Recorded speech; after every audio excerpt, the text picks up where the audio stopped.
Video में हम बात करेंगे कि हम कैसे एंटायर सिलेबस को, जो किसी भी एग्जाम का हो, उसको कैसे जल्दी कवर कर सकते हैं। ये वीडियो उन सभी लोगों के लिए है, चाहे वो नीट यूजी की तैयारी कर रहे हों, नीट पीजी की तैयारी कर रहे हों, आईआईटी की तैयारी कर रहे हों, आईएएस की तैयारी कर रहे हों, गवर्नमेंट सर्विस की तैयारी कर रहे हों। सबका ही सिलेबस बहुत ज़्यादा है। तो आप इस वीडियो को देखिए कि कैसे आप पूरे सिलेबस को बहुत आसानी से कवर कर सकते हैं, बिना टेंशन लिए, बिना स्ट्रेस आउट हुए। इस वीडियो में मैं आपको 3 तरीके बताऊंगा। उन 3 तरीकों को आपको अपने सिलेबस को कवर करते हुए यूज करना है, जिससे आपका प्रोडक्टिविटी इंक्रीज होगी। तो पहला तरीका मैं बताऊंगा पेरेटो प्रिंसिपल, जिसको आप 80-20 रूल भी कहते हैं। दूसरा मैं बताऊंगा पोमोडोरो टेक्निक, और तीसरा मैं बताऊंगा आपको पार्किंसंस लॉ। ये 3 तरीके बताऊंगा जिनसे आपका काम आसान हो जाएगा।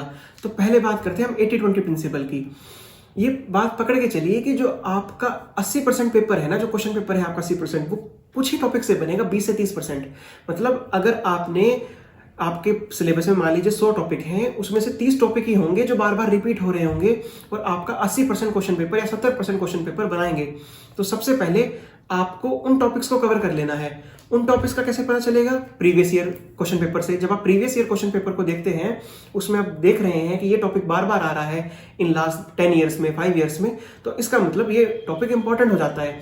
तो ऐसे आपके 30 से 40% टॉपिक निकल जाएंगे, जो आपका 80 से 90% सिलेबस कवर करेंगे। इन टॉपिक को पहले याद कर लीजिए। अब इससे होगा क्या? आपको कॉन्फिडेंस आएगा कि पढ़ा तो मैंने 30-40% ही था, लेकिन कवर में 80% कर लिया। तो जो डिमोटिवेशन आता है कि इतना सारा सिलेबस छूटा हुआ है, वो नहीं होगा। दूसरा, क्योंकि आप इस सीक्वेंस में पढ़ रहे हैं मोस्ट इंपॉर्टेंट से लेकर लीस्ट इंपॉर्टेंट की तरफ, तो अगर आप बीच में बीमार भी हो जाते हैं और आपका एग्जाम टाइम चल रहा है, आपका एग्जाम आ जाता है, तो भी आप अच्छा परफॉर्म कर पाएंगे, क्योंकि आपने मोस्ट इंपॉर्टेंट तो कवर कर ही लिया होगा। अब हम आते हैं दूसरी टेक्निक पे, वो है पार्किंसंस लॉ।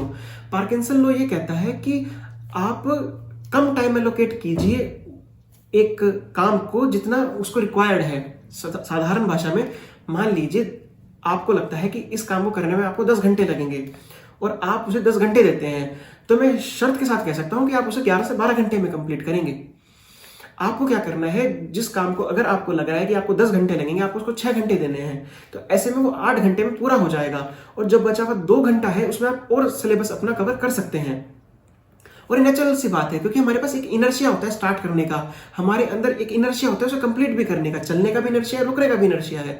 तो ऐसे में जो वो आलस्य है, वो 10 घंटे के काम को 11 में बना देता है। तो मगर इसका मतलब ये भी नहीं है कि आप अनरियलिस्टिक टारगेट सेट करें कि 10 घंटे का काम है, मैं तो 1 घंटे में करके दिखाऊंगा। तब आपको टेंशन होगी, क्योंकि 1 घंटे में वो होगा नहीं, आपका मोटिवेशन बाकी सिलेबस को करने का भी चला जाएगा।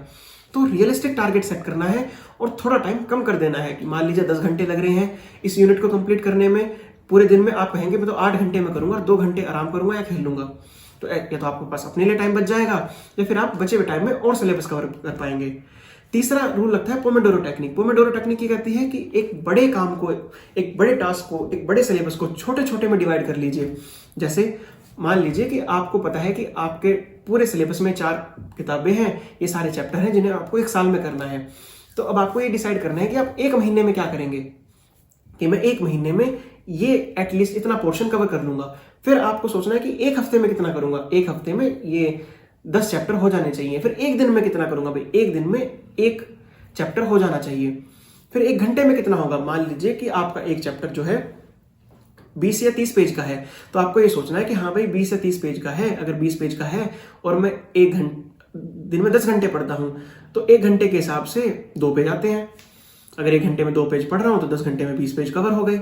अगर आप ये सोचेंगे कि आज 20 पेज याद करने हैं, मेरी तो जान निकल जाएगी 20 पेज में, तो आप स्ट्रेस आउट हो रहे हैं। यहां पे आपको याद नहीं होगा। आपको क्या करना है, आपको ये सोचना है, ये माइंडसेट का गेम है सारा। जो पोमोडोरो टेक्निक है, पार्किंसन लॉ है, ये दोनों ही माइंडसेट है। 80-20 रूल जो है, पेरेटो प्रिंसिपल तो साइंटिफिक है कि ये हर जगह पे अप्लाई होता है पेरेटो तो, लेकिन जो पार्किंसन है आपका और जो पोमोडोरो साइंटिफिक, वो है माइंडसेट का गेम। कि आप माइंड में सोच रहे हैं कि अब मेरे पास 1 घंटा है, सिर्फ 2 ही पेज तो है याद करने की, क्या बड़ी बात है। ऐसे हर घंटे का करते चले जाइए। 1 घंटा पढ़ा, 15 मिनट आराम किया, फिर 1 घंटा पढ़ा। आप पूरे दिन में देखेंगे कि आपने बड़े आराम से 20 पेज याद कर लिए। फिर उनको हल्का सा रिवाइज करिए और सो जाइए। तो अगर आप ऐसे सोचेंगे, अब आप ये कह सकते हैं कि मैंने आपको कहा कि आप 1 महीने का टारगेट बनाइए, 1 हफ्ते का बनाइए, मैं तो 6 महीने का बनाऊंगा। अब 6 महीने का बनाना पॉसिबल नहीं हो पाता, क्योंकि आप इतना लंबा फ्यूचर प्रिडिक्ट नहीं कर पाएंगे। हो सकता है अगले 6 महीने में आपको शादी में जाना पड़े, हो सकता है 6 महीने में कहीं टूर पे जाना पड़े, और जाना भी चाहिए। अगर आप आराम नहीं करेंगे, अगर आप रिफ्रेश नहीं होंगे, तो आपका जो पेस यहाँ पे स्टार्ट हुआ तो धीरे धीरे धीरे करके कम हो जाएगा। आपको रिफ्रेश रहना है, और रिफ्रेश रहने का सबसे अच्छा तरीका है कि अपने आप को आराम दीजिए। तो 6 महीने का फ्यूचर प्रिडिक्ट करना थोड़ा मुश्किल हो जाता है। 1 महीने का बड़े आराम से कर सकते हैं कि हाँ, इस 1 महीने तो कोई काम ऐसा है नहीं मेरे पास, तो 1 महीने में ये सब काम मुझे कवर करना है, और 1 हफ्ते में ये, और 1 दिन में ये। तो ऐसे करके मैंने आपको अभी तीनों टेक्निक्स बता दी। अब खास बात आती है, इन तीनों टेक्निक्स को आप पूरे सिलेबस पे भी अप्लाई करेंगे और हर रोज भी अप्लाई करेंगे। कैसे?